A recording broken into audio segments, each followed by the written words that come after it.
officers had absolutely no contact. On reaching the spot, we came to know that unfortunately there were no survivors.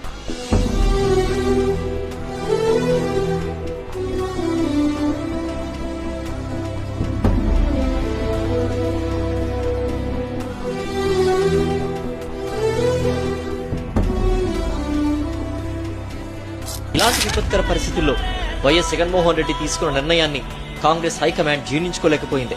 ఓదార్పు యాత్ర చేయాలని YS Jagan నిర్ణయించుకుంటే మొదట okay చెప్పిన కాంగ్రెస్ పెద్దలు ఆ తర్వాత మోకాలడ్డారు.